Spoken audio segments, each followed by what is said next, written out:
Anal Fisher एक छोटा शिगाफ होता है जो हमारे मकद के मॉइस्ट टिश्यू में बन जाता है, जिसको हम म्यूकोसा लाइनिंग कहते हैं। एनाल फिशर तब बनता है जब हम कोई बड़ा स्टूल पास करें या बहुत सख्त स्टूल पास करें। एनाल फिशर की खुसूसियत ये होती है कि स्टूल पास करते वक्त शदीद तकलीफ़ होती है और खून का इखराज भी हो सकता है। इसकी वजह से एनस का जो रिंग सर्कल है उसमें ऐंठन भी महसूस कर सकते हैं।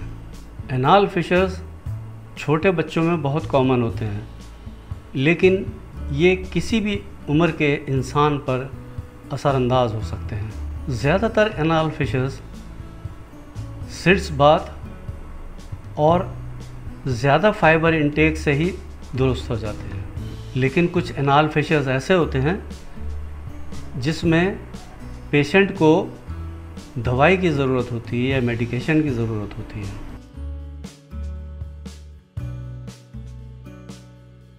एनाल फिशर्स के सिम्टम्स में बॉल मूवमेंट के दौरान दर्द होती है और कई बार ये दर्द शदीद हुआ करती है। कुछ लोगों को बॉल मूवमेंट के बाद इतनी शदीद दर्द होती है कि वो घंटों तक जारी रह सकती है। बॉल मूवमेंट के बाद आप सुर्ख रंग के खून का इखराज देख सकते हैं। अगर एनाल फिशर का मुआयना किया जाए तो एनस के इर्द गिर्द आपको वाज़ेह शिगाफ नज़र आएगा।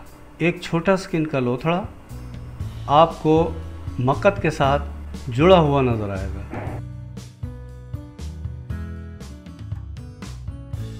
एनाल फिशर्स के कॉजेज़ में सख्त और बड़ा स्टूल पास करने से ये फिशर्स पैदा हो जाते हैं।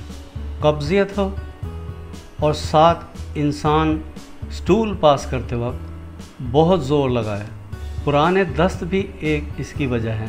बच्चे की पैदाइश की वजह से भी फीमेल्स को एनाल फिशर्स हो सकते हैं। कुछ ऐसे कॉजेज़ हैं जो बहुत आम नहीं होते। इसमें क्रोहन्स डिज़ीज़ होता है। क्रोहन्स डिज़ीज़ आंतों का एक सोज़शी मर्ज़ है। एनाल कैंसर भी इसकी एक वजह हो सकता है। HIV है, ट्यूबरकुलोसिस है और सिफिलिस है। ये चंद ऐसे कॉजेज़ हैं जो बहुत कम केसेस में हुआ करते हैं।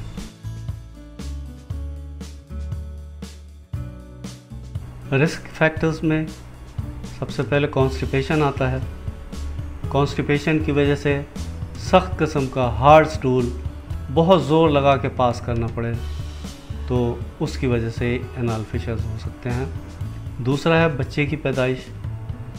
बच्चे की पैदाइश के बाद फीमेल्स को एनाल फिशर्स अमूमन हो जाते हैं।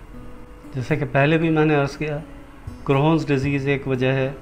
इसमें क्रॉनिक किस्म का इन्फ्लेमेटरी बॉल डिज़ीज़ होता है, जिसकी वजह से हमारा जो इंटेस्टाइनल ट्रैक्ट है उसमें क्रॉनिक सोजिश हुआ करती है।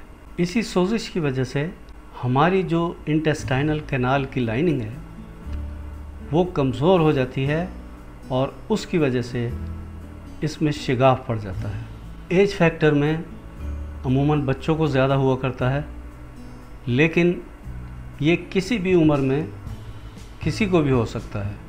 एनाल फिशर्स के रिस्क फैक्टर्स में सबसे पहले फेलियर टू हील आता है। अगर एनाल फिशर या मकद का शिगाफ 8 हफ्ते के अंदर अंदर हील नहीं होता तो इसको दायमी एनाल फिशर समझा जाता है।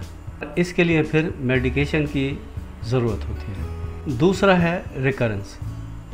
अगर एक बार आपको एनाल फिशर हो गया, वो अगर हील भी हो जाए तो उसके बावजूद आपको दोबारा एनाल फिशर होने के चांसेस रहते हैं। एनाल फिशर्स के रिस्क फैक्टर्स में सबसे बड़ा रिस्क फैक्टर ये है कि ये शिगाफ जो हमारी मकद के इर्द गिर्द के मसल्स हैं उन तक ना पहुंच जाए। एनाल फिशर कई मरतबा हमारी मकद के इर्द गिर्द के जो मसल हैं उन तक पहुंच जाता है और उसके नतीजे में इसका हील होना और मुश्किल हो जाता है। अनहील्ड फिशर एक साइकिल को ट्रिगर कर देता है जिससे इंसान को शदीद दर्द और बेआरामी होती है, जिसके लिए मेडिसिन इस्तेमाल करना इंतहाई ज़रूरी है। इस तरह के फ़िशर्स के लिए जो हमारी मकद के मसल्स तक पहुंच जाएं, उसके लिए डॉक्टर्स सर्जरी रेकमेंड करते हैं। लेकिन होम्योपैथिक मेडिसिन में ऐसी बेशुमार मेडिसिन मौजूद हैं जो इस तरह के शिगाफ को भी हील कर देती हैं।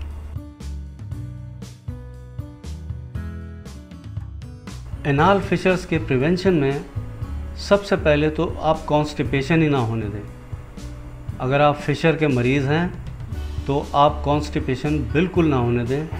कुछ लोगों के फिशर्स क्रॉनिक डायरिया की वजह से पैदा होते हैं, इसलिए वो अपने डायरिया के लिए मेडिकेशंस का इस्तेमाल करें। हाई फाइबर फूड और फ्लूइड्स का इस्तेमाल ज़्यादा से ज़्यादा करें। एक्सरसाइज करें। एक्सरसाइज के नतीजे में बॉल मूवमेंट के दौरान पेशेंट्स को ज़ोर लगाने की नौबत नहीं आती।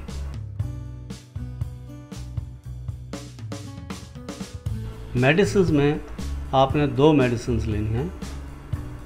पहली मेडिसिन है पियोनिया 200। इसके 3 ड्रॉप्स सुबह और 3 ड्रॉप्स शाम थोड़े से पानी में मिलाकर आपने पीने हैं। दूसरी मेडिसिन रिटेनिया 200 है। इसके भी 3 ड्रॉप्स सुबह और 3 ड्रॉप्स शाम को आपने इस्तेमाल करने हैं। दोनों मेडिसिन के दरमियान में आधे घंटे का गैप देना बहुत ज़रूरी है। अमूमन इन्हीं 2 मेडिसिन से 99% लोगों के फिशर्स जो हैं बिल्कुल ठीक हो जाते हैं। अगर इन केस कोई रेयर पेशेंट ये समझता है कि मुझे आराम नहीं आया, तो ऐसा पेशेंट नाइट्रिक एसिड 200 इस्तेमाल करे। इसके भी 3 ड्रॉप्स सुबह और 3 ड्रॉप्स शाम को थोड़े से पानी में मिलाकर पीने।